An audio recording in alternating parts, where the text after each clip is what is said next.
Hello, and thank you for listening to the podcast. We appreciate it, and we appreciate a lot of help from a lot of people all throughout this journey. So we've got a couple of shout-outs we're going to make here. The first shout-out being to Beck Sutton, the graphics designer who is designing our logo. She is the creator and owner of Primal Studios, which can be found on Facebook. Or if you go to primalst.com, you'll be able to find her work there, and she is fantastic at what she does. Yeah, and the second shout out we'd like to make is to Andrew Stanton, composer of the song Escape the Oppression, which is the kick-ass song for our intro. We love the song, we love the dude. You can check out more of his stuff on soundstripe.com, where there's plenty of songs by plenty of other artists as well, where you can license for podcasts. So go check it out and see what's on there and see what you can use. Stay frosty.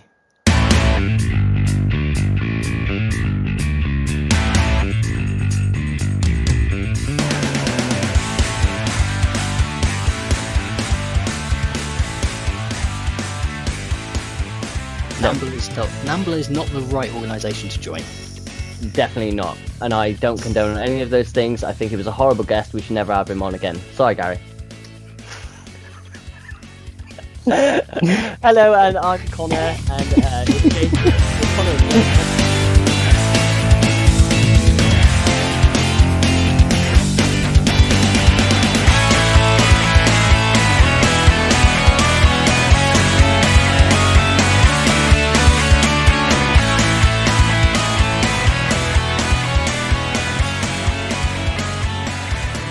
Hello and welcome to The Songs That Made Us, the podcast that knows the difference between Rick Ross and Rick Rubin.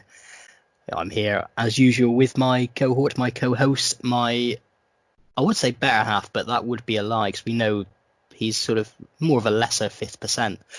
Ow! How are you doing, Mr. Connor Reed? I'm very good, thank you. Well, I was very good until that happened. You know what, last podcast, sorry, you started off very nice. And I know now, as we learnt by the end of that podcast, you built me up just to watch me crumble.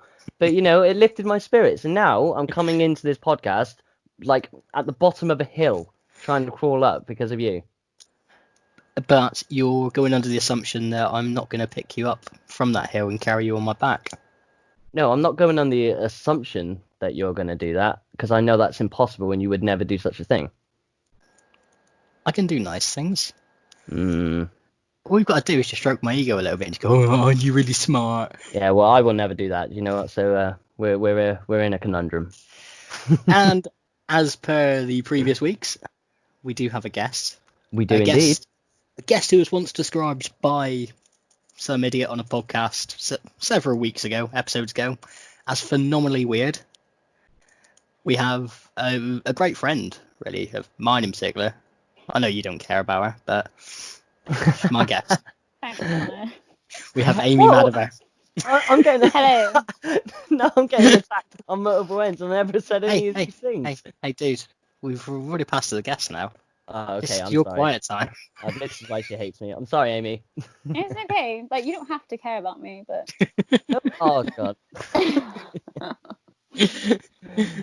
You should be angry at him. He's built up these expectations about you being a wonderfully weird person. Yeah, I mean, I don't see it personally. I think I don't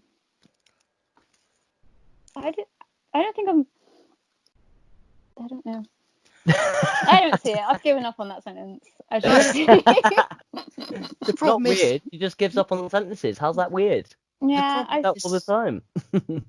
The main problem is, though, you're sat there thinking weird is a pejorative. It's not. I'd much rather be weird than normal. Yeah, no, absolutely. But I just don't think I'm that. You are. I'm just me. I don't see how that's weird. You know, I was always brought up saying you've got to be odd to be number one. So there's that. But I'm like number 7.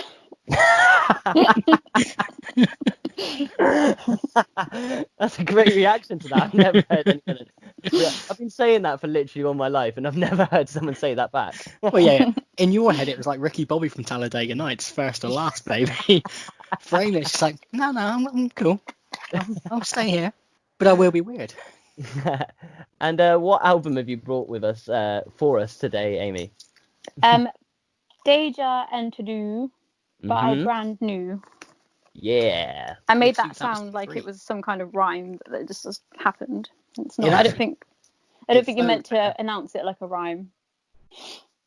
Oh, we can announce it however we want. If you want to rhyme it.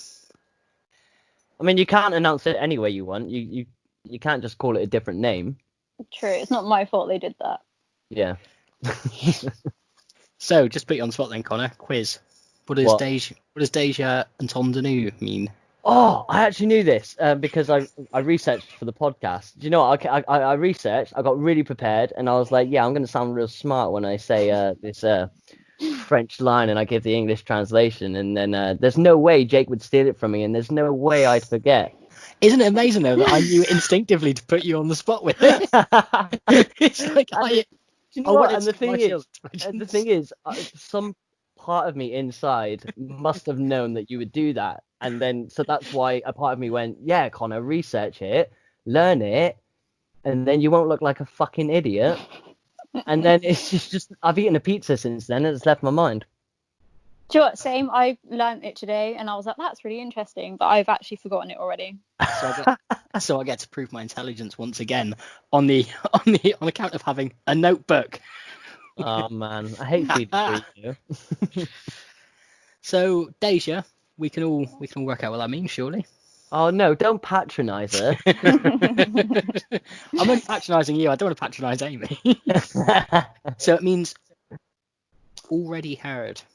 Yeah, Already. Yeah, I knew that. we both knew that. An interesting. We do that. Everyone learns that from like early years, right? Oh yeah, I remember using Deja Entendu or Deja Vu. I remember using that in those Spanish classes that I did. Oh fuck, I'm gonna sound like a right idiot, but when you said deja vu, I was like, ah, boom, clicked in my head. Yeah, already seen. And this is why from now on these shows they shall call me the Professor. Nah, you're always gonna be rinky dink. I'm not going to be rinky dink. Remember, we've already cancelled hashtag rinky dink. We don't need to keep him going. We can bring it back. We should stop cancel culture. Well, hashtag don't cancel. Hashtag bring back rinky dink. Yeah, hashtag miss rinky dink. There's going to be a legion of hashtags for rinky dink. Hashtag rinky dink is a dick. But yes, okay, so it means already heard. Wait, is that right? Yes. Heard, being heard before. Accurate. Various different ways of saying that. And yeah, it's by Brand New, which is a band I'd known about but never properly listened to.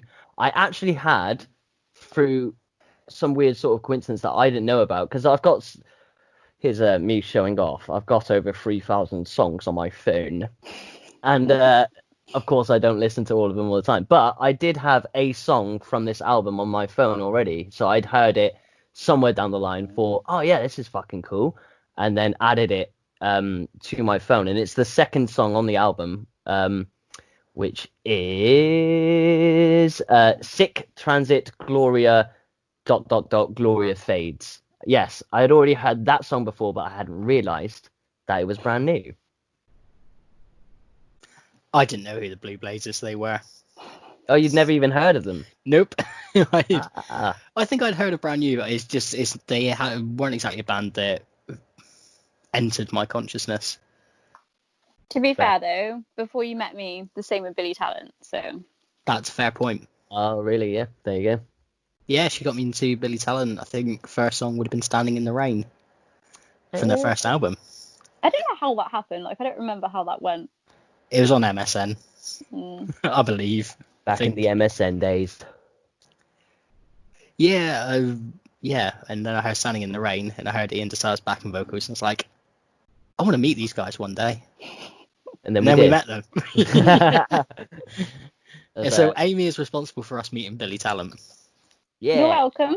Thank you, Amy. See, I don't hate you.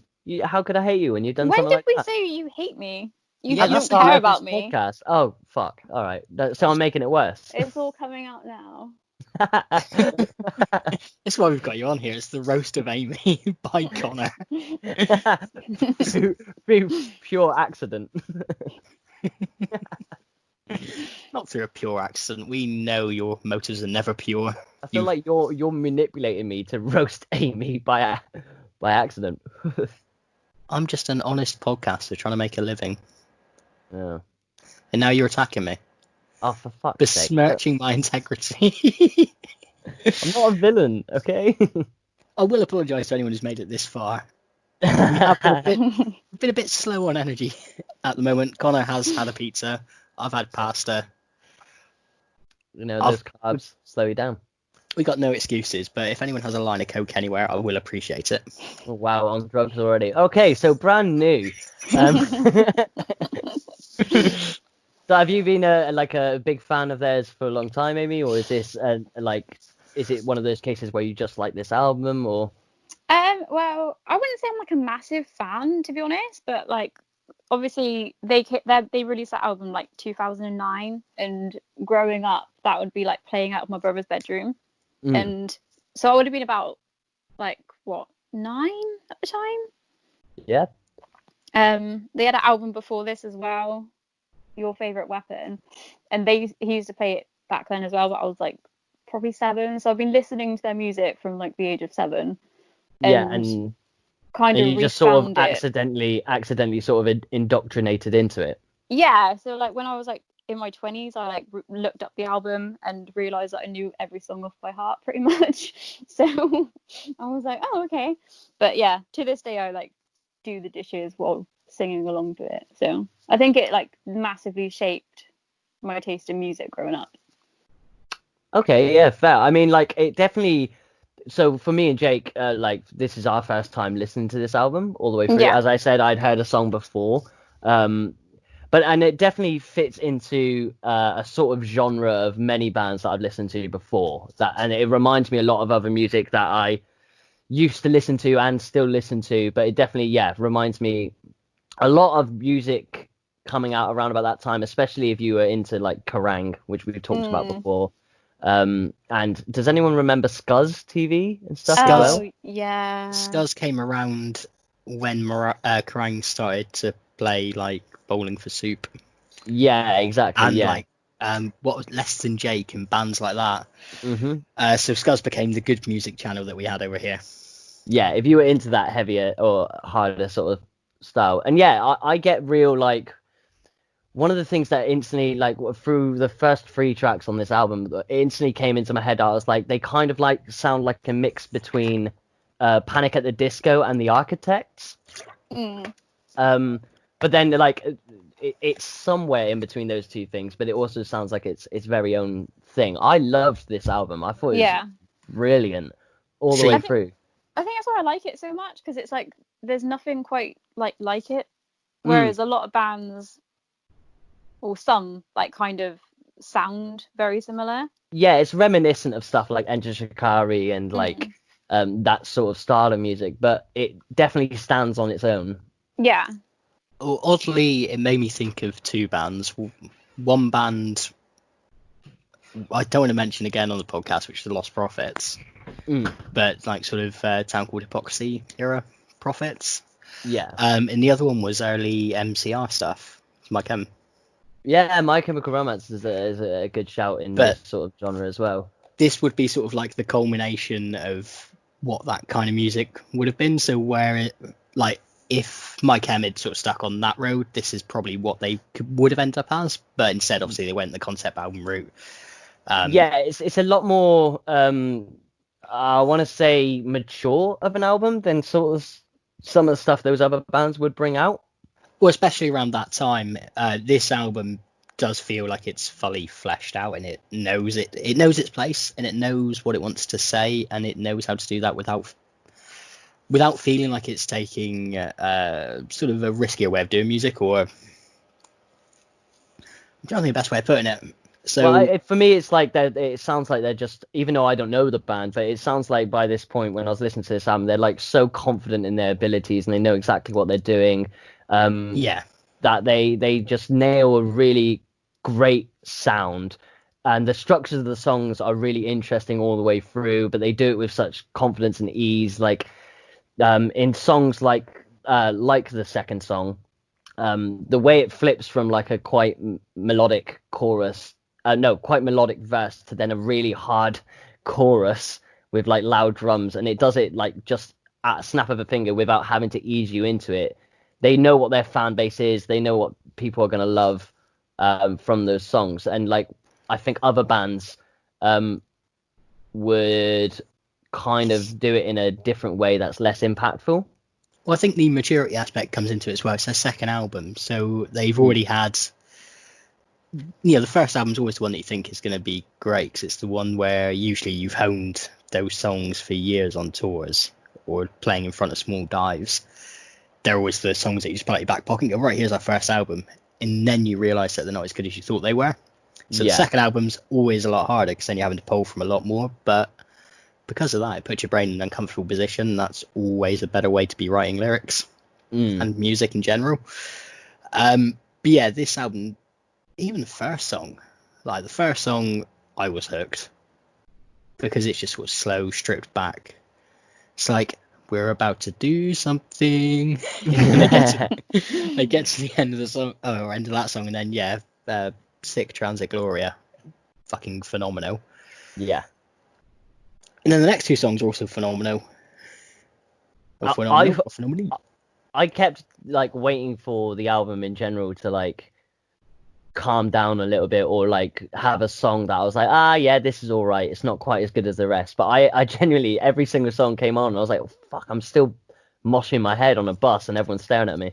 I was doing that, but it's in the safety of my own room. Just occasionally a dog would pop in and go, his head's still going. What's he doing? So I'm just like, going.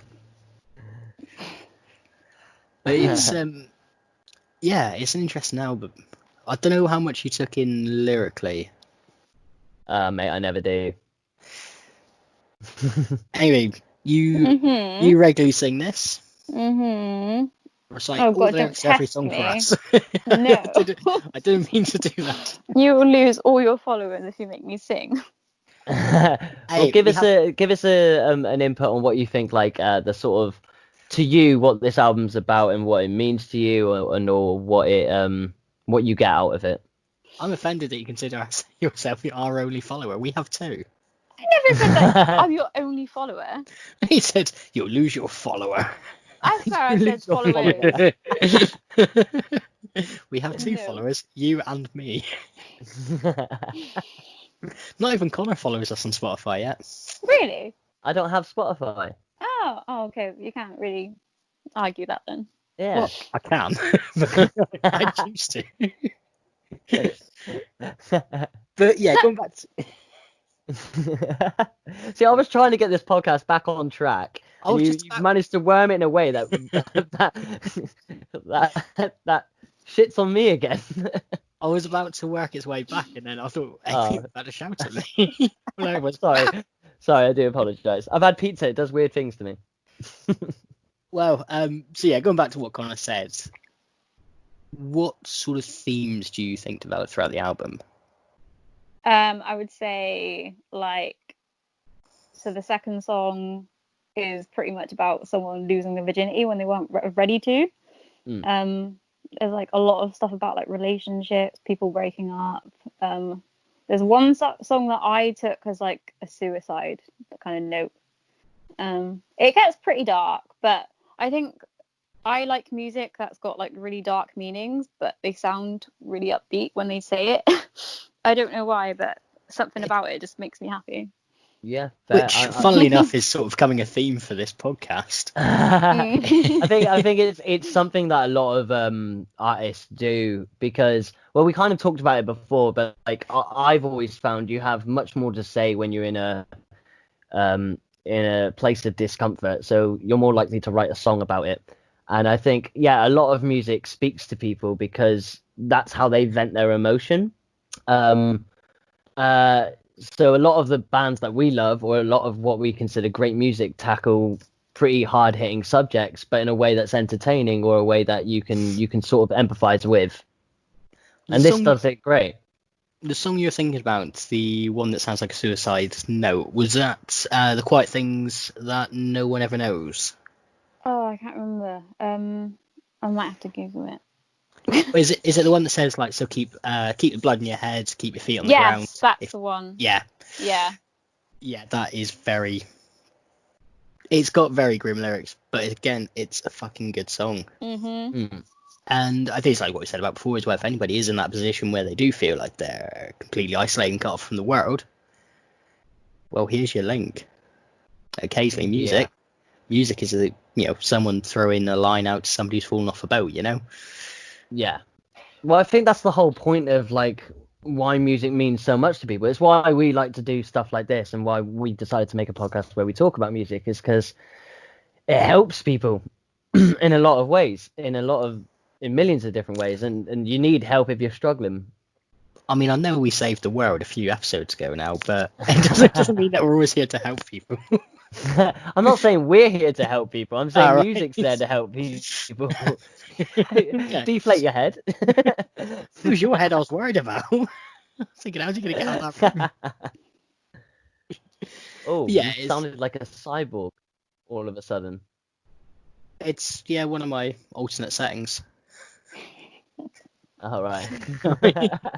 I go into Cyberman mode.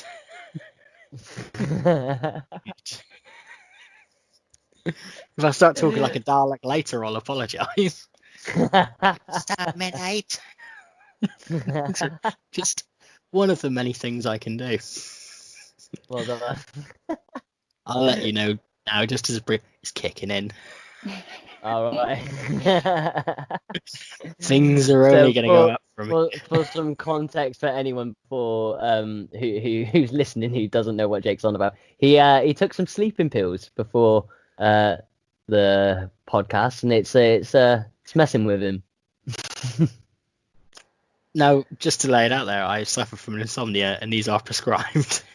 Oh yeah. No, he doesn't just occasionally. So I should probably put that. I should have probably said that. I mean, yeah, I appreciate your attempt at making what I said seem condonable, but just left out some important bit of information. I mean, I think we've also got to recognise. Just so everyone who knows, for a bit of context, my friend Jake here, co-host, has got a drug problem. Well, that'd be why I keep referencing drugs on every pod. That'd be why. I'm just waiting until we get the one viewer who's like, hey, yeah, I can get you a half. Like, okay. So we've talked a little bit about the lyrics on the album, and I have read through, like, I've managed to, because I really enjoy the album, I've managed to listen to it quite, like I say, a few times now. So I've started to pick some stuff up, and I've looked some of the lyrics up and that as well, and I like his. What are you giggling for? It was the it was the fine joke on there. It's like, well, yeah, because I've listened to it quite a few times now, I've managed to pick some of the lyrics up. I've googled them as well, but I feel like this podcast is going to be the end of us. I feel like we're going to break up. Musical differences again. No, that's only if I'm happy with things. I'm the only one who leaves. You can't leave. Yeah. But no, it's just like, yeah. Well, I've listened to it a bit. I know the lyrics quite fine. Where's Aid said lyrics? Come on. Or you on Genie? I didn't say I know them quite well. I wasn't even gonna. The point is I like the lyrics. All right. They are very well written. Yes. Take it away, Jake. Well, the lyrics itself. So if we just go back to the quiet things that no one ever knows. So I'd already spoken brief about the chorus, but the whole thing reads like a poem in the way that it's written. So we saw the western coast, I saw the hospital, nursed the shoreline like a wound. Reports of lovers' trysts were neither clean nor descript. We keep it safe and slow, the quiet things that no one ever knows. I read that in my best Edgar Allan Poe sort of. Quoth for the raven, nevermore. The way the words flow, it's it reminds me of Richie Edwards. Yeah. What I was talking about the other day. There's a story aspect to the way he writes. It's not just based around, oh, I met a girl. That girl was lovely to me. It's not that. It's not so literal. Yeah, he likes to use imagery a lot. Like paints a story. Yeah, which is much more entertaining than, oh, my baby left me and broke my heart. But it's nicer because you can just imagine a whole scenario. You can put yourself in the scene a little bit, and I think that helps you, I don't know, connect to it more. I think it also means that you can visualize the song in your head. Mm. Whereas if it's very generic lyrics, you're defined by a blurry canvas. Mm. Whereas with something like this, you've got a clear idea of what he's going for. So Yeah, completely. I can imagine that Hospital by the Coastline. Yeah. I think what helps it as well is that he sings the choices he makes in the way he sings his songs as well, and musically speaking, the way when they choose to, because they quite a lot in this album at various different points they dial down the heaviness and it becomes quite melodic and quite quiet. He speaks in he sings in much more of a talky manner when he's really trying to get things across, and then the choruses tend to build up in a very loud way, and he'll come up with these really high vocals, and some of them are like screaming and stuff, and it helps. He picks it. They all accent the lyrics really well, and it helps with the emotion of the song brilliantly. Do you know they remind me of who I forgot about earlier? Alkaline Trio as well. Yeah, that's one of the things I thought when I was listening to it earlier. I was like, yeah, I especially when he's singing at those lower tones, and when they dial back the heaviness a little bit, it's very Alkaline Trio. Well, yeah, there's a few sort of times I'm listening to some of the songs going, it's got the same sort of groove as Private Eye. Yeah. And I want to listen to Private Eye, though. That's the issue. I think it might be because I've learned that on guitar right at the moment, so it's in my brain constantly. Yeah. Like, you could show me an Elton John song and I'll turn it around to it somehow. Well, Alkaline Trio definitely, they predate these guys as well, don't they? So I wonder if... Do they? Are they around about the same time? Or again, I don't know too much about Brand New, but... When did From Here to Infirmary come? What were you saying, Amy, sir? I was going to say that Brand New is about like 2001, 2003, that kind of era. Yeah, I thought Alkaline Trio were more 90s, but maybe I'm wrong. Yeah, I'm trying to see when their first album came out. So they were, 2000-ish, 1999? Oh, wait, they're a little bit before that. 98 they released their first album. Brand New released their first album in 2000 or 2001. 2001. Right. So not much between them. But... Yeah, so they're pretty much contemporaries of each other. Yeah, I in my head, I may be completely wrong, but in my head, Alkaline Trio are a much bigger band. Like, they're more well known. I don't know. I think they're both equally niche. Maybe, yeah. Which they both shouldn't be. They're both, like, for anyone listening who doesn't know either of them, they're like, again, I only know this album from Brand New, but it surprised the hell out of me. It's so good. Like, I thought, at the very least, I was expecting to like it. I didn't expect to like it as much. I think I'm going to be listening to this quite a bit. Yay! Yeah, you're done good, Amy. I've listened to it 3 times today.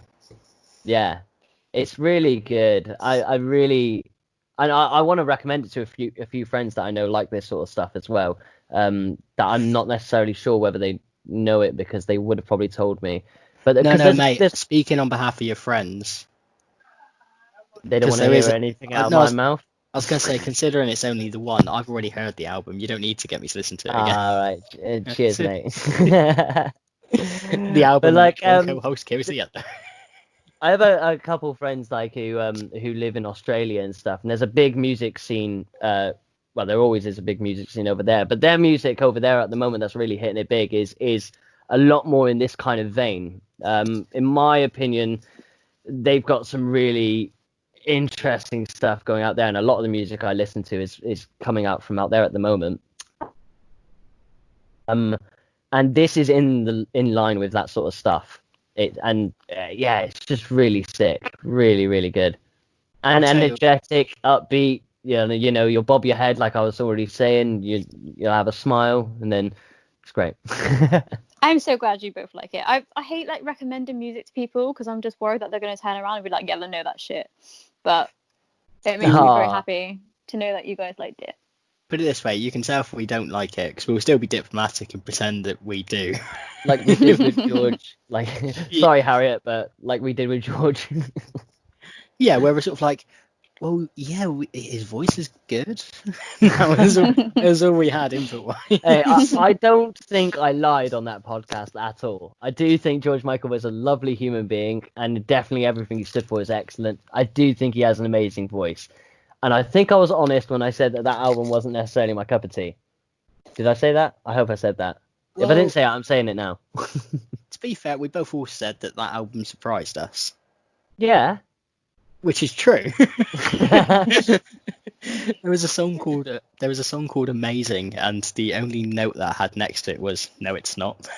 That was like the only note, because I do professional research here. But that was what was lovely about it, is because like even though we didn't necessarily have that much love for it, like Harriet was so passionate about it. So it doesn't matter whether we care or like him. You just have to be. You're in the lucky position, Amy, where you introduced us to something that we loved. So then we can't shut up. And it is probably the album I'm going to listen to when I go into work tomorrow. See, that makes me very happy. Yeah. I'm a people pleaser, and I like to show people new things. I like to teach people tricks. Can you walk on your hind legs? Yeah. But no, it's good. It's basically the raison d'etre of this whole podcast, isn't it? Is play us your music, not so we can judge, but so we can listen. Yeah, completely. And it doesn't matter whether we like it or not. It's just about why it's good in your eyes. Completely. It makes sense, yeah, having it being something that's blasted through your ears when you're younger. Yeah, like I wouldn't even be actively listening to it. It was just on in the background. So I think there's like some nostalgia for me as well. Yeah. You have any bands like that, Connor? So like I was just thinking this actually. So there are bands like that. Like I still listen to Enter Shikari quite a bit. I loved Enter Shikari when I was growing up. And if I'm honest, I probably mostly listen to them because of nostalgia now. A lot of bands within this style of music hit you at the right age and they'll stay with you in that age. But then you kind of, it's not hard to grow out of it. Maybe you just don't relate to the tracks anymore, because those songs are made for teenagers as well. Like they're teenage struggles, they're teenage problems sort of thing. Or you still have those problems when you've grown up, but you've got a more perspective on them, so you don't really, the songs don't speak to you the same way. But well, I think the flip side for you as well, and you can correct me if I'm wrong on this, but because of the music your dad was into, obviously that inspired a lot of the music that you like, but that's still music that you love regardless. It's not just a nostalgia thing. yeah, completely. I agree with that, yeah. And obviously, like when I got into school, I met you guys and stuff, and I started to get into a lot more heavier stuff that my dad would never listen to. Although I found out later on in life that when he was younger, so the equivalent of my Enter Shikari would be Metallica for my dad.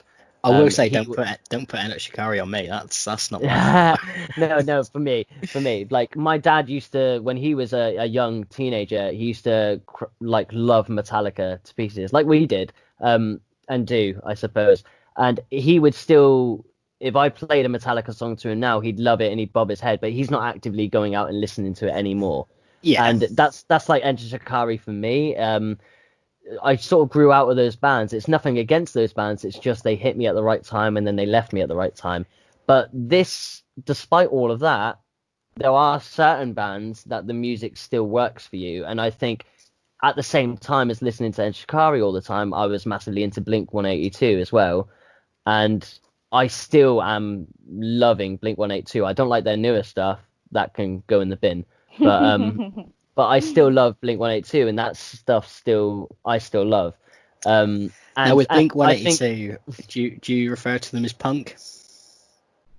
I refer to them as light punk, diet punk. I would say it's pop punk.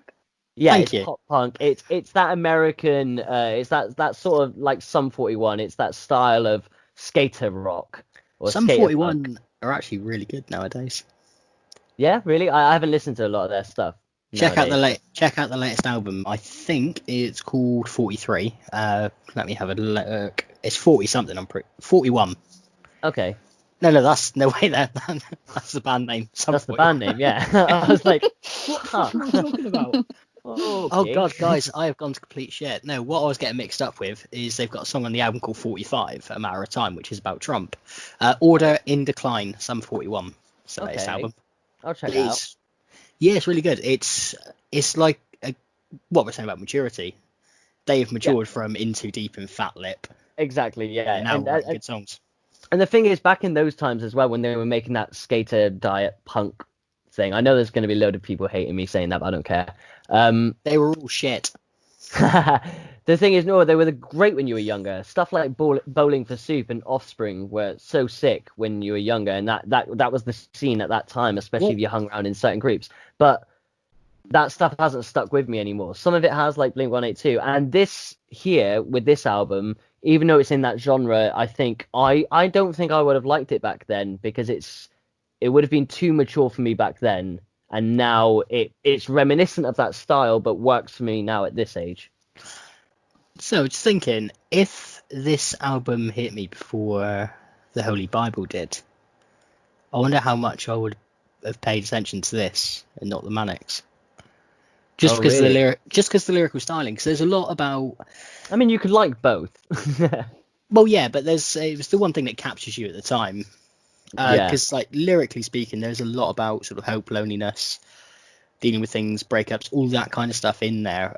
But all done in a mature way. So it's like, I don't know. I reckon if I'd heard that back then, it would have grabbed me. But I'm glad it didn't. I got the Holy Bible, but it's one of those sort of things. It's like a sliding doors moment. Like if Amy had just suggested me this band and not Billy Talent. Then we wouldn't have went to Bristol. We wouldn't have gone to Bristol. We might have gone to see them instead, though. But the future would be so different. It's just best to leave it where it was. The world would have changed. Me and Connor would not be famous podcasters in New Zealand. He's saying this because we our first episode. So obviously we record these in advance. So as of the day that we're recording this, our first episode went live the day before. And Jake messaged me earlier on today going, we got a listener in New Zealand, and it made him very excited. I then brought it back down to earth when I was like, I'm pretty sure that's my mate. I'm pretty sure that's my mate's mum. Can you do your impression of me again? I want to know when I've ever been that excited. Like, to anybody who's listened to all these podcasts so far, I have my moments where I'm laughing, usually at Connor's expense for some reason, but I don't think I've had the moment where I've gone, ooh, but this looks really good. We got a listener in New Zealand. Woo! I think it's because I know you so well. I can look past the deadness in your eyes. My shark eyes. I can see the little man inside your head that's actually jumping and screaming of happiness. So I've got stories to tell you, actually, if you want a good laugh. It says, first part, that's not going to be relevant to you, Amy, for a minute. Okay. You remember my mother, don't you, Connor? Yeah, I've met your mother. And would you say that she is normal or weird? She's wonderful. Basically, she's a goth. She's metalhead, dyed hair, mid-50s. Actually, like, when I didn't mean that in a sarcastic way. She is a lovely, lovely person. Oh god, yeah. She is amazing. But she's also part of the reason I've got insomnia. She's the same. So at 4:00 in the morning, she's not asleep, and she looks out the window and goes, "Oh, moon's looking really weird." So she opens the window as wide as she can. She gets her phone. She wants to take a picture of the moon. She's staring up at the moon. She's like, trying to get the best angle. Bear in mind, she's probably not wearing her glasses, which means she could probably only see about sort of a gnat's width or gnat's length and distance. Right. She takes a picture of the moon. Oh no, I see where this is going, I think. No, you don't. It gets better. Takes a picture of the moon. Takes another picture of the moon. Takes a video of the moon. She gets back, she's all happy. She watches the video of the moon. And this could link into Blink-182 as well with Tom DeLonge, was it? Maybe, I don't know. The original guy who's not there anymore, the one who got replaced by Matt Skiba. I have no idea. I liked the music. I don't know much about the people. Amy knows. Tom DeLonge. I used to have a big crush on him, so I know. Well, I take it you know how mental he's gone of late. He's very into UFOs now. Oh, right. Now you might be able to spot where this is going. So right. woman's looking at this video and she's seeing this like line of lights darting in and out across this video. She's like, what the fuck is this? And she's getting proper into it. Like, oh my god, there's something out there. There's something weird's going on. Some aliens. She shows me, and this goes back to how excitable I get with things. She shows me, and I look at it for about 2 seconds, and there's definitely a light that goes around. She's not, misreading. It's definitely a light. That's when, well, surely that's just a light refracting through the clouds and through your phone. And walked away. Oh, right. I just did like a full-on walk up, and then every time I'm walking past now, I'd be like, "Seen them yet? Have they come to you?" Genuinely, where I thought you were going with that is I thought she was filming a street lamp and a fly was flickering in front of it, but she thought it was the moon. Funny thing is, I wouldn't put that past her. This is a woman who accidentally leaves things in a freezer, and then it's like, well, where are my keys? They're in a freezer. That's it. Yeah, she is awesome. She's fucking mental. Ah, she's lovely. So it runs in the family. Pardon? It runs in the family, being lovely and being mental. Yeah, we'll go with that. Did I ever tell you about watching two birdwatchers have a fist fight on Sainsbury's Bridge? No. Did I tell you, Amy? Yes, you have. Oh, damn it. I think I've got one that you don't know that I may tell you in a minute then. Is it Jake's like, well, I want to tell another story. Oh, wait, did I tell you about the man chasing me with a piece of ham at Sainsbury's? And you told me that one. Oh, cool. What is your life? What? Did I say about the man with the fudges? The man with the fudges? No, the man. Yeah, there was another man. He was behind the guy with the ham. He had some fudges. It's like the anti-vegans chasing after you. No, the man with the bushes. Did you say a man in the bushes? Right, I'll say you shouldn't be telling us this. You should tell the police. It's fucking brilliant. So the first one on Sainsbury's Bridge, and this is only going to be knowledgeable for anyone who's local. Basically, there's a big road, there's a supermarket, and there's a bridge that goes over the big road.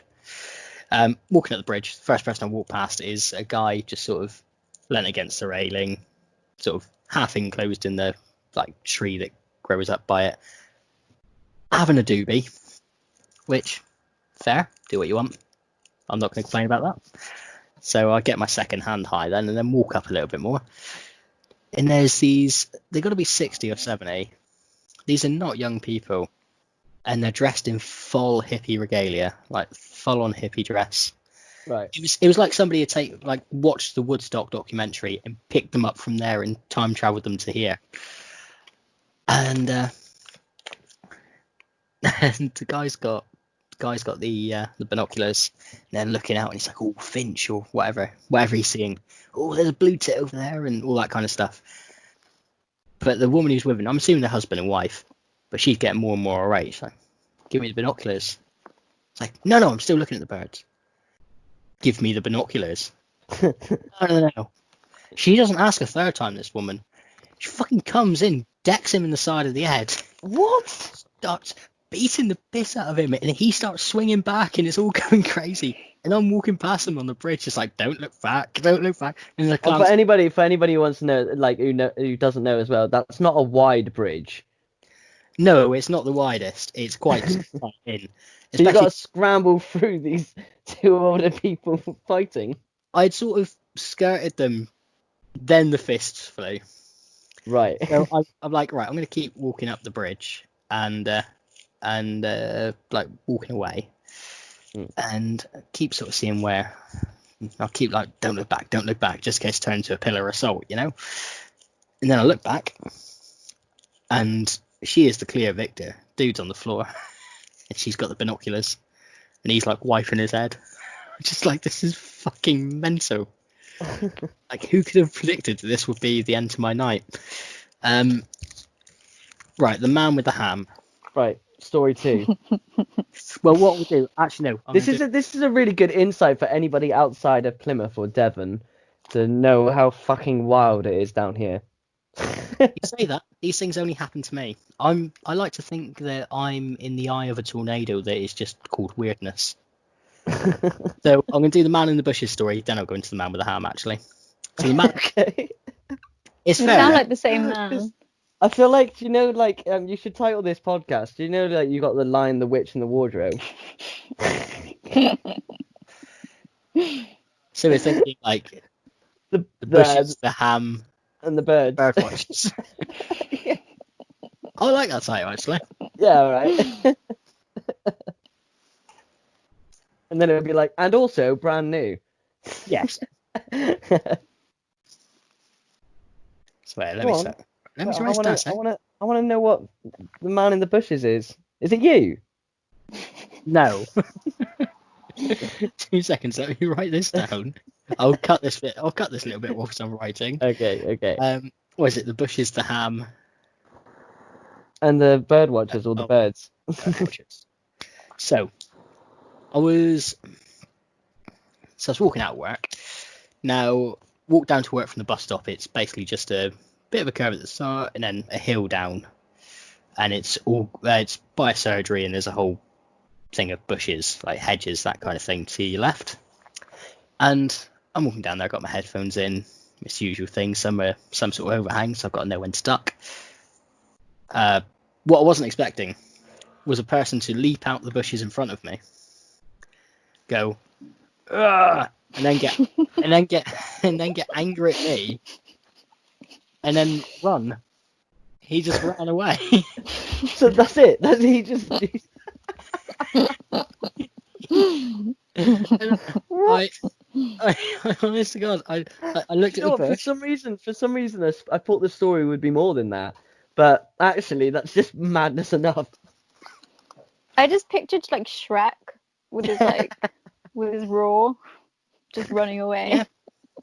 Yeah. Get out of my swamp. It's the fact he roared at me. It's though I was encroaching upon his territory.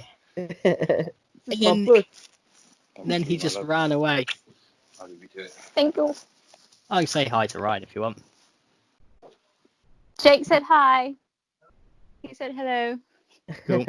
We're working on getting him as a guest, all right? He knows a lot more about music than I do, to be fair. A lot. Oh, as you can tell, we don't stay on the music topic for long. No, it changes. It also depends what drugs I've consumed, it seems. But yeah, that was it. He bolted it down the hill, past the bus stop, and down through a subway. And nobody knows to this day whether or not he's got a new lair set up anywhere, and whether or not the Queen of the country is going to start sending all the fairy tales. I feel like you're talking about him like when you say nobody knows. Have you asked around? What am I supposed to ask? There were no witnesses. Why are you saying nobody knows? No, you just don't know. No. He may have a family. He could have been having a breakdown. Yeah, but nobody knows that he was the man in the bush. Maybe he was like taking a shit and you disturbed him and he was like, oh, well, I can't do it here now. Someone's here. He was taking... that way is roaring. Well, yeah, it's a fight or flight tactic. It's a fight or flight tactic. He thought, I'd save embarrassment by getting caught having a shit by roaring in some random person's face. That makes them look like the fool. At no point, though, as I'm walking to the bus stop, one goal in mind, but I think that I'm going to need to be looking left into the bush. He doesn't know that. He would have been safe having a shit there. To be honest, if you're a man finding yourself shitting in a bush, it's not unreasonable to think that someone else is trying to look for the same. The best part of it, for me at least, is the way he jumped out. because obviously I've got no knowledge that he's there. But he jumps out as though he's like a superhero in a thing. Like, he's got his hands on his hips, and he's like, it's like, "Wah, don't worry, Captain Bushman's here." Wah! Which is probably what he thought he said, and it just came out as. Yeah. It sounds like a Monty Python sketch. Unfortunately, my whole life feels that way. Mm. So the man with the ham, so basically at work we have what are called jugganories, which when everyone gathers around and listens to me talk. So So is that what all this is? It's like you thought, oh, I should go public with this. I'll get my mate Connor and we'll start a podcast. We'll put it under the pretense that it's going to be about music. well, I think we've been open and honest. The album's a gimmick. Yeah. It's an hour long with Mr. Rinky Dink. Oh, that's the thing. You got to listen to my disabled racing story earlier. That's true. It's going to reflect badly on me. So I'll end up having to issue a public apology to our one New Zealand fan. Why? But, no, the man with the ham was the definitive, like, this was the nail in the coffin of, oh, life's weird for me. Can I just say before you start, the man with the ham sounds like a Dr. Seuss book. Yeah. So does that mean I had a weird conversation with my dad the other day that reminded me of Dr. Seuss, which is I was talking to my dad and we somehow got into the conversation to do with Lord of the Rings or something, and I said the word Elvish, and then my dad just came up with this massive story where he was like, I'm going to write a book about Elvish, but it's an elf that works in Las Vegas being Elvis. And he's going to be, because he just liked the word elves and elvish and thought, oh yeah, what if he's got a lisp? So he keeps saying elvish. And then everyone thinks he's trying to be Elvis, but actually he's speaking elvish. And I was like, well done, Dad. That's great. And then he was like, yeah, it could be like Dr. Zeus and everything. And I was like, it probably amounts to as much good as those books. I once wrote a short story about a man who was high as a kite going into... You should remember this story, actually, Amy. Because I believe it was about bitch tits and hoe pants. Oh, yes, we started to write a novel. I love how you have nicknames for people called bitch tits and... What was it? No pants. Hoe pants. Oh, hoe pants. That's so much better. You were bitch tits shabalala. I can't remember what my secondary name was. Wait, for I'm hoe pants. bitch tits. No, I am. No. Oh, was. Sorry. I was like, what? Yeah, no, I'd never given you a nickname, Con, apart from Porky that one time. that was cruel and bullying. Be a star, kids. Don't call your friends Porky when they put on a little extra poundage. Yeah, it was a stoner. The whole idea was to get the characters bitch tits and hoe pants to meet each other, and like it was going to be the origins. But right. he was a stoner who was massively paranoid. It wasn't working for him that day, And he goes into a shop. There's a creaky chair, and he has a muffin, it was like a biscuit or a muffin or something. How do you remember this? Jesus Christ! Because this is my proudest work of fiction. It sounds like fan fiction about drugs. The best part is the muffin or whatever has the face of Ross Kemp, and the guy's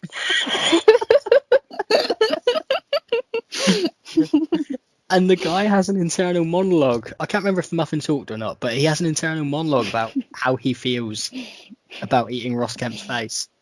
And then I think the muffin does talk because he starts getting argue with him, and then that's why he eats him. And then everyone listening to this is gonna be like, man, these guys used to do a lot of drugs. All they talk about is drugs. They have the weirdest stories. The irony being, this was when I was sober. There was that sentence puts you in such a great light as well. Well, the odd thing was, in every single thing I was writing, there had to be a chair that was at a slightly awkward angle. Or like one of the legs wasn't quite right. Everything I wrote at that time, even Bye Bye Mr. Fat Man, that story, that song had a chair that was off kilter. Maybe But you find shares really suspect. I think my brother's still got a copy of it as well. What? Of Your story? of this story, yeah. Because he had a. I feel like you wrote a bit and then I wrote a bit, but like from each character's perspective. Yeah, But yeah. our writing styles are very, very different, and I felt like a toddler was writing my half. So I was like, this isn't going well. Whereas my half was clearly a mentally insane person with like crayon. And what shares. if there's a muffin with Ross Kemp's head on it? He just looks at him like, don't eat me. I'll help you. And then, yeah, it never got any better after that.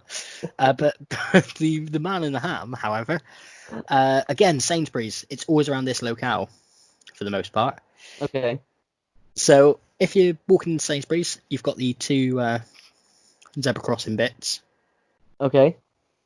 Just so you can visualize it in your head right now, Connor. Right. As you're walking across that, there's a man slightly unrelated to the story, but his story seems fascinating as well.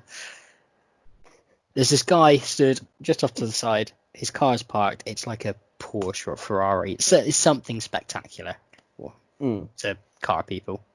Right. Personally, I'll be happy with just a double-decker bus. Everyone's usual car of choice. Oh, well, it's my travel chariot. But he stood there, and he stood back from it. He's looking at it quite proud. It's like, yeah, guys, I don't know if he's just got it that day or something. Right. But he falls to his knees, whips out a tape measure, and he starts tape measuring every single scintilla of this car. Just like, is the badge in the right place? Are the grills aligned properly? What about the wheel arches?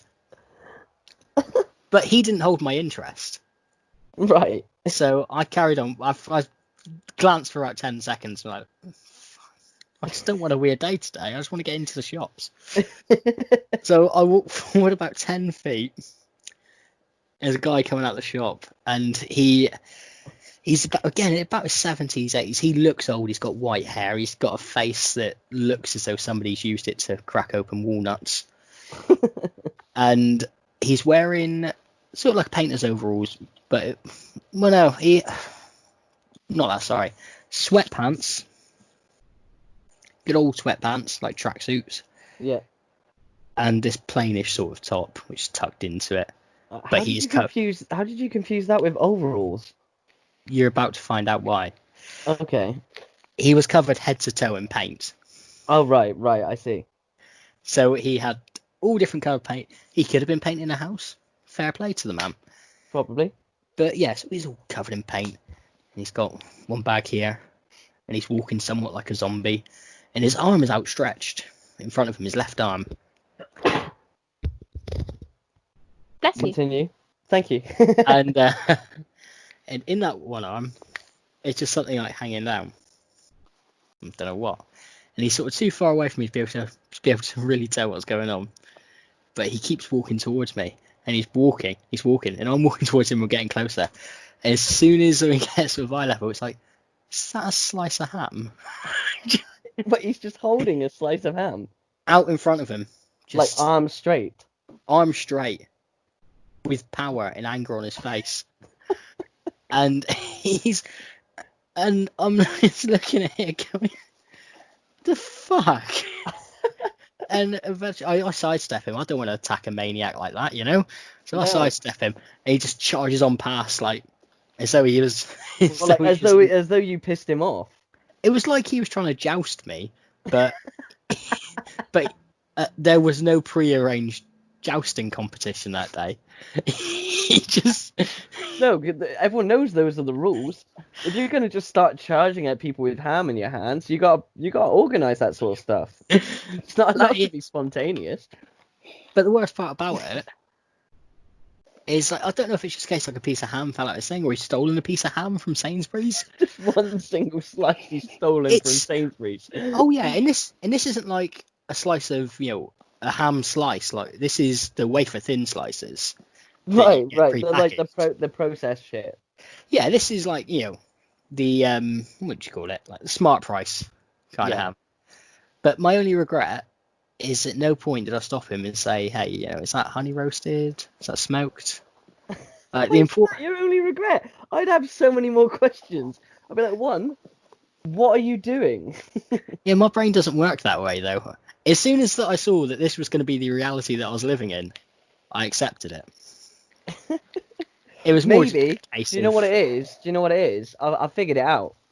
Is that guy had also bought a new car and he's parked it right next to the other dude, and he's seen that this other dude has a cool tape measure, and he's really like, oh fuck, maybe I should do that.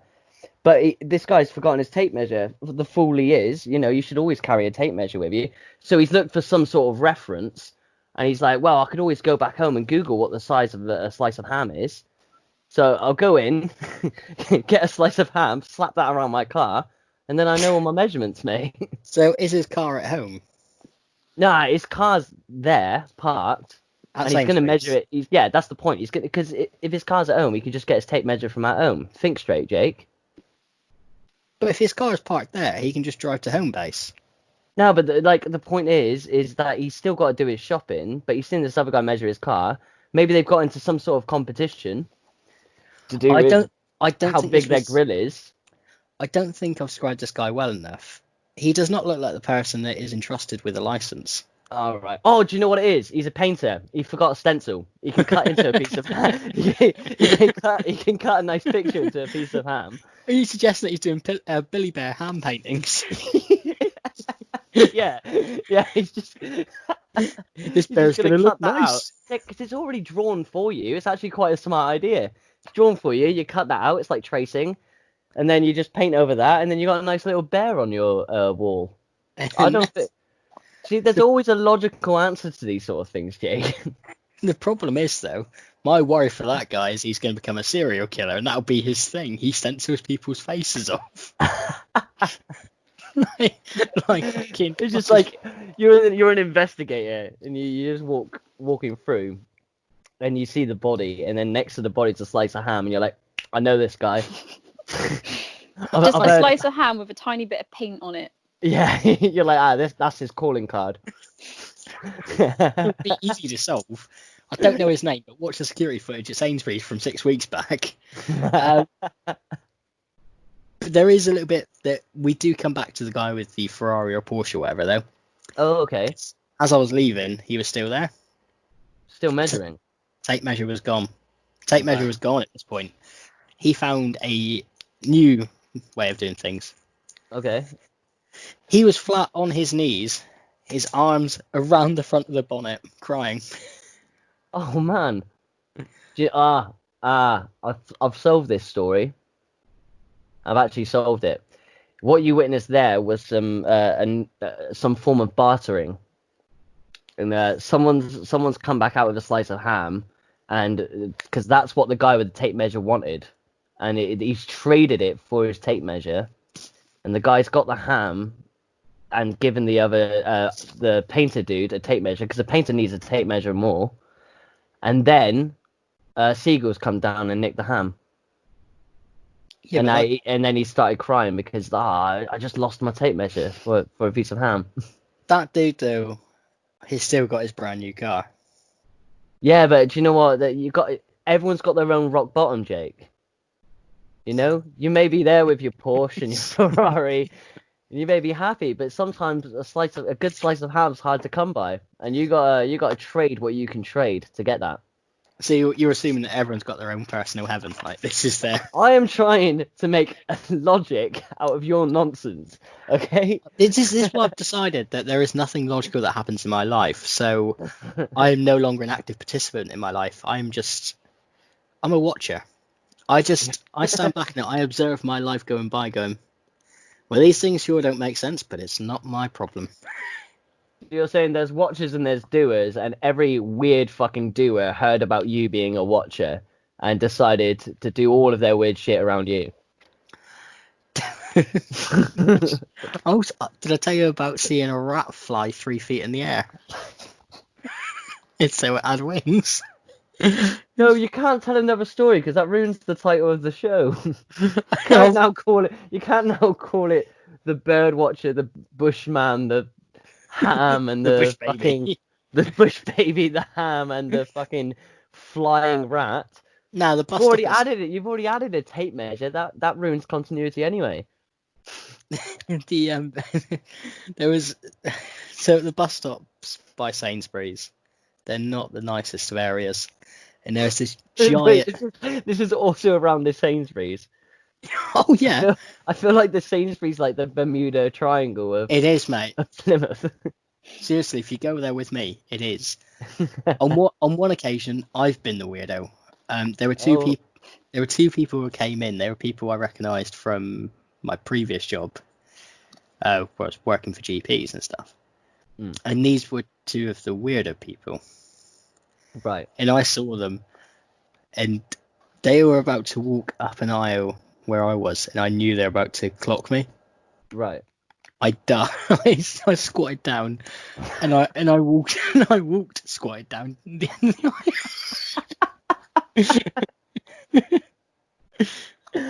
Why would you do that? Why not just say hi? These people were weird.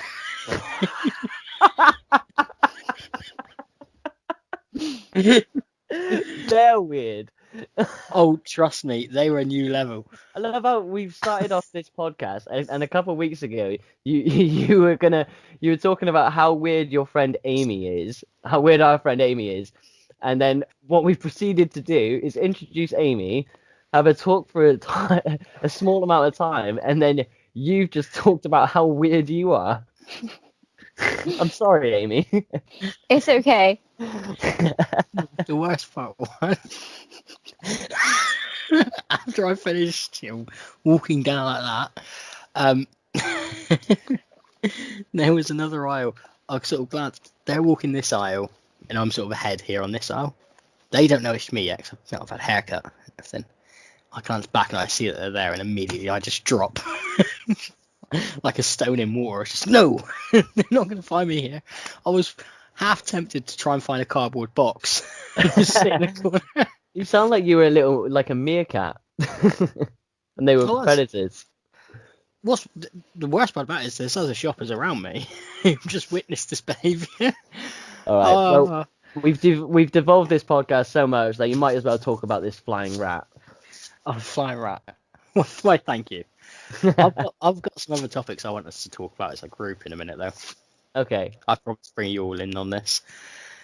This isn't helping my cause for it just having my intelligence recognised.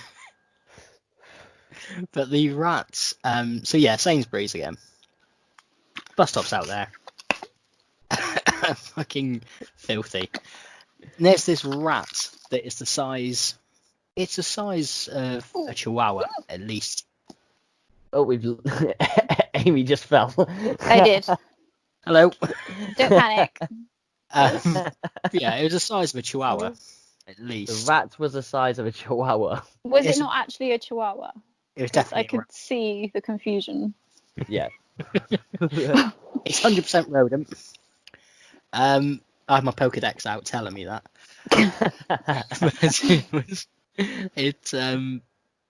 It's there. It trundles on up next to me. I'm like, that is one giant motherfucking rat. We're gonna need a bigger boat. Was my initial reaction. Right. And then, and this is during gale force winds. The rat goes to move, the wind takes it, and it flies through the air like a like super rat. Just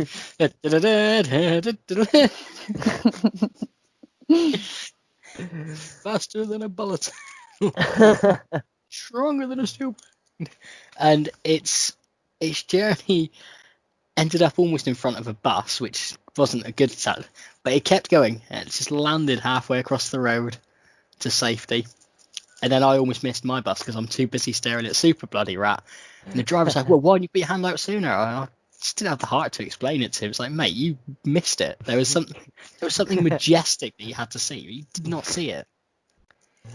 Maybe you've learned something new about rats there, man. Maybe you've seen a never before seen thing that's actually very common. Oh, this was when the winds were ridiculous months ago. You should have emailed David Attenborough and be like, "Yo, you may want to investigate this, but around my area, there's a flying rat, and it's Rats fucking can big fly." as well. Rats can fly. Why haven't you told us this?" Yeah, David Attenborough's known for years. It's a conspiracy. Oh, really?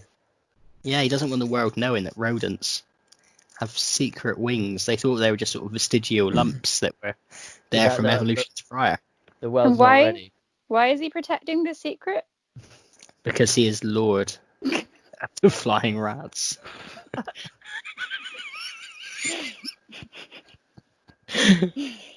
I think we've reached new lows. I think it's.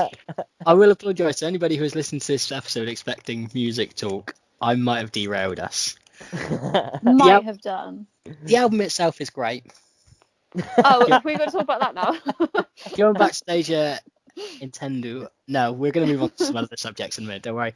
But the album itself is great. People should check it out when they get a chance. It's phenomenal from start to finish. So people listen to that.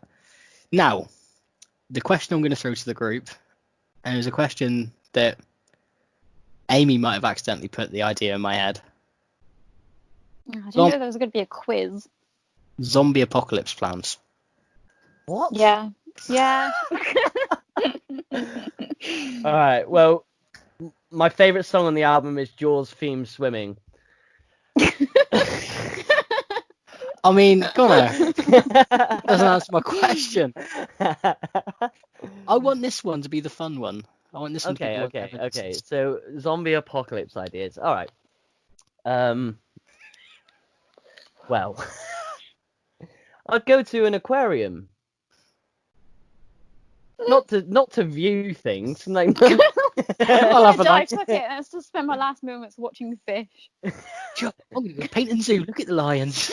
Ah, man, right. So aquariums, not only have they got thick doors on the outside to begin with, but then they've got all of those fucking, I don't know, tunnels and shit like that, where viewing platforms where you see fish on either side and below you and stuff, and they've got thick fucking glass, and you can barricade all of those like sort of tunnels and everything. You can make it into a proper little fortress, and then, you know, I am vegan, but in a zombie apocalypse that may go. You can fish for days. You'll be able to get your food and everything like that. But the idea of you fishing for like, there's the great white. You can set up ways that the zombies like walk into a tank of sharks and shit. You know, and plus it's a bit entertaining. Would you, at the point now where humanity has been destroyed and there's a zombie apocalypse going on, would you pull a stingray out of there and just punch it in the face once for Steve Irwin? Mate, I swam with stingrays earlier last year. I quite like them. Why didn't you stab one of them in the heart? Because maybe it wasn't this one personally that killed Steve Irwin. In all fairness, like I love Steve Irwin to pieces, but he knew that there's risks and shit like that. You know, that's animal behavior, man. No, I'm not gonna hate stingrays because of what they did to Steve Irwin. If you get killed by an animal, mate, I'm hunting that animal down and exacting revenge. I appreciate that, and I wouldn't do the same. I would. This way, if it was a case like you're trampled by a horse, I would execute that horse with a sword to the head for you. Jesus. But that sounds like I've literally just said I'm vegan, and then you're saying you'd kill an animal for me. So that sounds more of like an action against me than for me. Well, no. You think about it like this: the animal has killed you. You were not part of that food chain for vegans. Right. I see. I'm rebalancing the world by taking out one of theirs. But anyway, this is brought to you by the same man who once chased after a herd of deer whilst pissed, texting his best mate saying, "Tonight we dine on venison." So yeah, that is very true. I remember that. Yeah, so do I. That was the same night. That was the same night you punched me in the face. Was it that night? Yeah. We had a lot of parties there. Yeah, we did. No, it couldn't be because that one was out in Plimpton. Oh yeah, weren't you walking back from Plimpton? All right, we're going on a massive tangent. South way I would have been coming back from because it was up down Wrigley's. Okay. Fair. But we have woods in behind where we are, so we get a lot of deer and that come through. But yeah, I proper belly crawled. Cried on my belly like a snake, just hunting these things down. And I went with them a good couple of miles. I have no idea how the traffic sign that I tore up from the road or anything was getting. And the deer are just looking at me like, I think we got a drunk man following us. And I'm just stopping like, they'll never know. At one stage, I do remember thinking, because I must have watched The Predator around that time, like, if I cover myself in mud, I was gonna get to the lead deer and be like, you're one ugly motherfucker. But no, I think an aquarium's a bad idea because there are ways in and out. Well, that's the same with every place on Earth. That's very true. I think it's a good idea because you even have like a Thank built-in you. kitchen and everything. The thing is, I went for There's- something interesting, and then I somehow, I'm not gonna lie, aquarium's the first word that entered my head, so I went with it. And I think I turned it into a feasible idea. So that was my imagination. And we're worked definitely well there. saying the aquarium in Plymouth as well. I mean, yeah, that if it was to happen Well, today, then yeah, I'd select that one. You got a fucking drawbridge there as well, haven't you? Yeah, yeah. So for anyone who doesn't know, there's a nice little drawbridge on one side of it. That's the only access into it. So if I See, can I get feel that like to work. No, there is That- another access in behind. No, I said that's one access into right, it. I okay. didn't say it's the only. No. I feel like an aquarium is a lot of responsibility because yes, you'll have loads of fish, but you also have to learn how to take care of them. Yeah, but that's like a good project. That's to stop you from going mad. What's better, like hold yourself up in a convenience store and watch porn for the rest of your life? Yes, Jake, I already thought of your own idea. My idea is better than that. My idea is going to make me the richest man in all of zombiedom. Okay. Why the richest? Who's giving you the money? Why is money a thing? Yeah, why would money matter at that point? Well, it would be money, goods, whatever. I would be able to set up a commerce. Okay. So my plan, and it may involve a couple of us, potentially, take over Asda. Okay. We kill. I've noticed you've not picked Sainsbury's. I wonder why. Yeah, yes. Sainsbury's would end in a Dawn of the Dead style situation, wouldn't it? Yeah. It's that kind of place. Now But they'll no, chase the guy with the ham. No, I reckon he already was a zombie. All right, true. But he's like a trained zombie. He knows that it's wrong to eat humans, so he's got to eat random wafer thin slices. He's got owners who have gone, no, stick So- with the ham. We're just like Billy Bear. But we take over Asda. Okay. Bear in mind, Asda don't have showers. Oh wow. Very important. Very important. So we kill off anyone in there, Mhm. be they zombie, human, or child.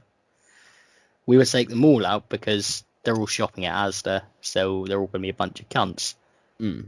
Rude. I went to Asda last week. Jake's like, I rest my case. Well, I also shop at Asda, but I recognise that Asda is very much it's full of riffraff. You are looking for every way to make sure this podcast never succeeds. Oh yeah, I'm really worried about the large Liam market, an Estover market that we're going to have. Mate, we got New Zealand. If we can get all the Kiwis behind us, we'll be fine. Fair. But no, so I'll take over Asda, and like I said, it'll be a couple of us. There's food there. We'll obviously eat the stuff from the freezers first, because we don't know how long the electric supply will last. Mm-hmm. We've got the warehouse area out in the back, which is where we can kill dissenters. And then what we'd do is Asda is not only just the shop, you've then got the little court next to it. Right, where there's a fish and chip store and everything like that. Fish and chip store, we'll probably burn that down. That'll be a place where we keep our provisions or loot and certain things like that. Yeah. We've got 2 pharmacies. Okay, true. People are going to be needing their drugs, aren't they? Yeah, especially you. I mean more things like, let's say, insulin. Yeah, I know. Let's say insulin or Ramapril, people need these things to survive, even in apocalypse type situations. So they either present us with money or they present us with a trade that would be worthwhile. Okay. So I basically use this opportunity to fulfill my potential as the Godfather. And then I'll be sat there and I'll have like my throne in Asda. I'll be like, you come into my Asda, you don't show me no respect, you don't come with the Godfather. I like it. I'm not gonna lie though. I think my aquarium sounds more practical than that. What happens if a zombie breaks the glass and a shark is suddenly in your face? How's a zombie gonna like a normal functioning human being would struggle to break that glass? How would a zombie do it? Lots of zombies, lots of pounding.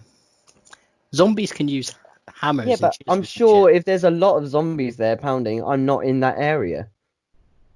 Yes, but they are in your aquarium. Yeah, but aquariums are big, man. I can make sure they're in that section with the sharks, and when they break that glass, the sharks are in their section, you know?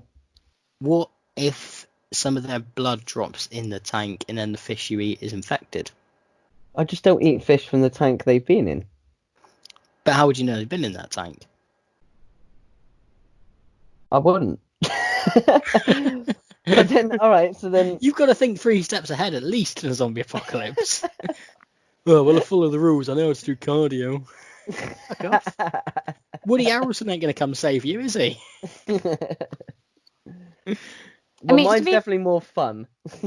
I feel like with Connor's, at least the glass at an aquarium is going to be a lot stronger than the glass at the front of Asda. So if he's got True. that problem, you have also got that problem, but Very good Asda point. has Worse. shutters. Asda. They can break shutters- through like aquarium Shutters glass. aren't... Yeah, I was going to say, shutters aren't stronger. Those aluminium metal shutters are not stronger than aquarium glass. I don't know. Well, no, my view is the shutters are there. A, they don't know I'm inside, so no reason to go over near us. Why would they B- know I'm inside an aquarium? Because who in their right mind would pick an aquarium? Well, because zombies are looking for potential food source with access if they can get into the... Asda is the food source. So if they're going into the aquarium, Yeah. because I don't know what the aquarium's actual like shutdown system is. I think they just lock a door. Well, nah, they've probably got like whole protocols and stuff. My thing is No, you've got to think of all that meat in Asda that you're not going to be able to eat in time. That will start rotting, and zombies will flock there, my friend. Yeah, the But- very first order of business is looking at the sell-by date on everything, mate. Plus, Yeah, but then do they what- not have like massive freezers to keep all their chilled stuff in? Yeah, that's cool. We just want to have chilled stuff if the freezers go down. Oh yeah, the electrics. Also, they're going to have a lot of camping stoves, so we can cook. Do they have a lot of camping stoves? I have a couple. Depends on what season this happens. A couple is a lot. A couple is a lot less than a lot, my friend. If this happens in December, you're just going to be stuck with Christmas trees. I'm okay with that. You can cut down a Christmas tree and turn it into a festive spear. You just looking at people. What's your idea, Amy? Well, the only thing I've really got is that I have the keys to work, so I would just let myself in and barricade the front of the store, and Then we'll just wait go for it from to there. Just wait for it all to blow over. Yeah, all the girls will come over. I'll let them all in. One of them's got horses, so we'll have like fucking horses on our side. Eventually, we like take over the whole Ridgeway, and we'll have all the different shops. So we'll have everything sorted. Hey, We've planned this at work. Like Can I over say- headsets. Your idea is to basically make like a functioning town. Yeah, like The Walking Dead. We'll have our own kingdom, and it will be the Ridgeway. cool. Ah. Ours is the Asda Kingdom, or Mainstone, I think technically is. Yeah, We and can, I'm gonna be trade. I'm gonna be Aquaman with my fucking. No, you're going to be by yourself somewhere in an aquarium. Or me and Amy are talking about Oh, setting oh. up trading blocks. I'll learn how to speak fish, mate. I'll be like, and then they'll come flocking, and they'll be my army. Yeah. Oh, I know how I'm going to fuck with you though and yours. Start firing in seagulls in there. just to peck and shit No, everywhere. I'm gonna have to make an agreement with the seagulls. Just an albatross just coming out and picking out all your food. Like, no! Why? I'm gonna have to make a treaty. I'm like, damn it! See, that's like a book I would be interested in reading. Is a story about a man in a zombie apocalypse trying to look after all these fucking fish that he didn't sign up, like he didn't realise what he got himself into. It could be worse though if Connor had said, "I'm taking over painting the zoo." It's like, oh shit, how'd you get food for a giraffe? This giraffe's a fussy bastard. I threw him a pepperami and he wasn't happy. Look, The lion. problem is with a zoo as well, like zombie, like if we're in a world where like animals can become zombie animals as well, so like a zombie shark would be pretty scary, but like I'd just stay out of the water sort of thing. Like, but a zombie fucking tiger or a zombie cheetah in a zoo, that would be fucked. I would saddle it up and ride it. I would take it into town with me. Digadun, digadun, digadun. Yeah, come on. You just rock up to the Ridgeway town on your cheetah. What clothing do you wear during zombie apocalypse? I just wear my normal clothes, isn't it? And probably a life jacket. Is that your stomach making noise? Maybe some armbands.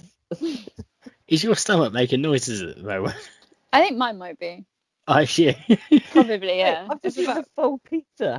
I'm not hungry. Oh yeah, but stomachs can make noises even after being filled up. Those noises are more like ah. I'm satisfied. Whereas Amy's was like ah. I think I might have ended our careers here, mate. Nah, that was fun. That was a fun talk. It has been fun. So, what should we talk about next? I will pre-warn you. Yeah. My battery's on 20%, and I would charge it, but I have headphones plugged in, and Apple have Yeah, iPhones Stop have ruined that. that sort of function. Mm. Well, I was about to say, I'm also recording, because it's the only quiet part in my house, I'm recording in my parents' bedroom. And it's because it's getting to like 10 o'clock. Yeah, fair enough. So, should we go? We'll go back to the album for a minute. We'll actually do what we told people we were going to do. So, Connor, favourite song on the album? I already told you, mate. Sick Transit Gloria? No, man. I said in a when we were changing topics, I really like Jaws, the Jaws theme swimming, which is probably Okay. where I got the idea of aquarium from, actually. I'm pretty because sure it was, 'cause that's the I first fucking thing out your mouth. yeah, I had just said that, and then you went, but zombie apocalypse, and I was like, okay, aquarium. I think we've worked out how my mind works. It's very one-track minded. Can I just call this episode Shambles? We've got so many title ideas for this episode. You got loads of ideas, man. It's fine.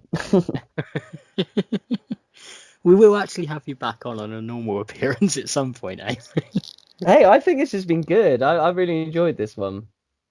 I feel like I've been really quiet because I'm very hungry. I wouldn't blame you for that anyway. Jake's gone on a roll. Hey, I'm heavy lifting. I'm helping brother out, you know. Man, it's been great. I like your stories. Are I want to thank Sainsbury's actually for this podcast. Free shit. Sainsbury's, you keep doing you, man. You've got it cracked. You might be able to get like an ad space for Sainsbury's before they play this. Like get them to sponsor you. Yeah. Every publicity is good publicity. They'll be just happy to be heard.